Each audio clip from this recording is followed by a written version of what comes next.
प्रधानमंत्री कार्यालय में राज्य मंत्री डॉक्टर जितेंद्र सिंह ने बैंकिंग व स्वास्थ्य क्षेत्र को मोदी सरकार की सर्वोच्च प्राथमिकता करार देते हुए कहा है कि पिछले 10 साल के कार्यकाल में ये दोनों क्षेत्र प्रधानमंत्री की प्राथमिकता पर रहे।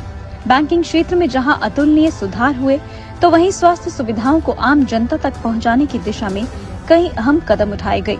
डॉक्टर जितेंद्र सिंह ने कहा कि उनके ही संसदीय क्षेत्र उधमपुर, कठुआ, डोडा में 3 नए मेडिकल कॉलेज खुले।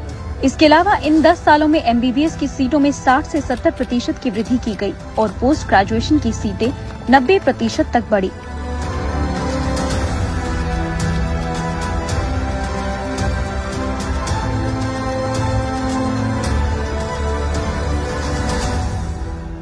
ये ऐसे आंकड़े हैं जो आमतौर पर मीडिया में सुर्खियां हासिल नहीं कर पाते।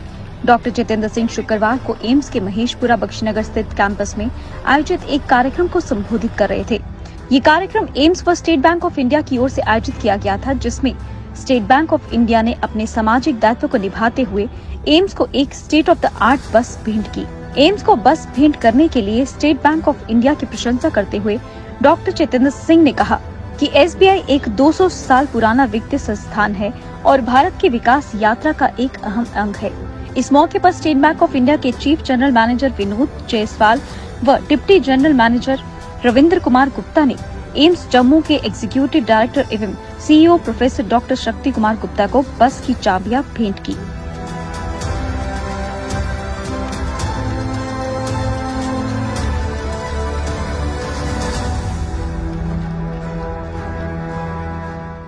सबसे पहले तो बधाई के पात्र है state bank of India AIIMS.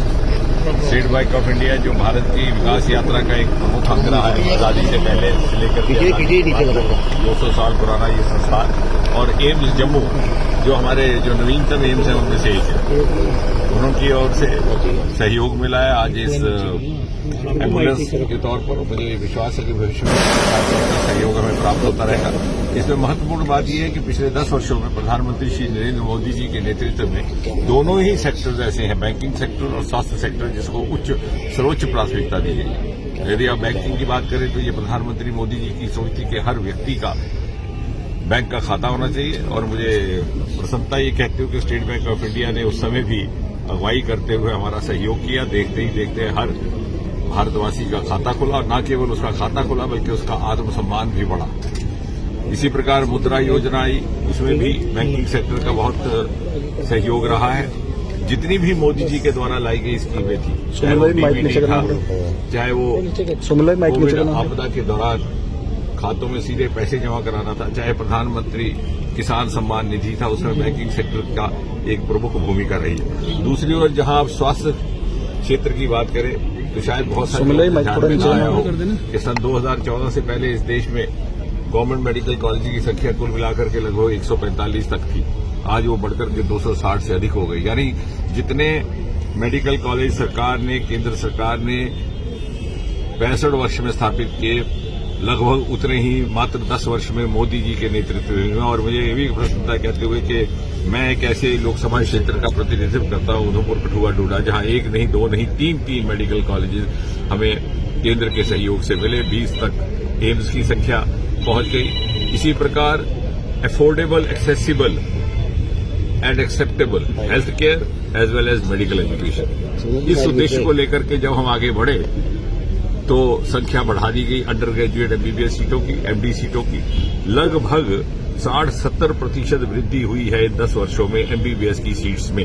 ये कुछ एक ऐसे आंकड़े जो आमतौर पर साझा नहीं होते और मीडिया में बड़ी प्रमुखता से छपते नहीं, लेकिन ये तथ्य पर आधारित है। इसी प्रकार पोस्ट ग्रेजुएट सीट्स लगभग 90% वृद्धि, ताकि कोई भी प्रतिभाशाली बालक या बालिका जिसमें योग्यता है वो केवल अपने आप को इसलिए मेडिकल एजुकेशन से वंचित न रखे कि उसके पास साधन नहीं है, उसके पास पहुंच नहीं। जैसे मोदी जी कहते हैं कि अगले 25 वर्ष के अमृतकाल में यदि हमने भारत को शिखर पटल पर ले जाना है तो प्रत्येक नागरिक की भागीदारी, उसका योगदान अनिवार्य रहेगा। उसको सुनिश्चित करने के लिए, और साथ ही साथ हेल्थ स्टार्टअप्स का एक नया आयाम टेलीमेडिसिन के माध्यम से, रोबोटिक मैनेजमेंट के माध्यम से एक नया क्षेत्र भी भारतवर्ष ने किया। और एक बड़ी महत्वपूर्ण बात यह कि आज विश्व भारत को प्रिवेंटिव हेल्थ केयर का लीडर मानता है, और ये एक वो देश है जहां पर बहुत ज्यादा स्वास्थ्य को लेकर के हमारे समाज में भी उस तरह की संस्कृति नहीं थी कि हेल्थ केयर के ऊपर बड़ी तवज्जो दी जाती थी। यदि कोई आप देखते हैं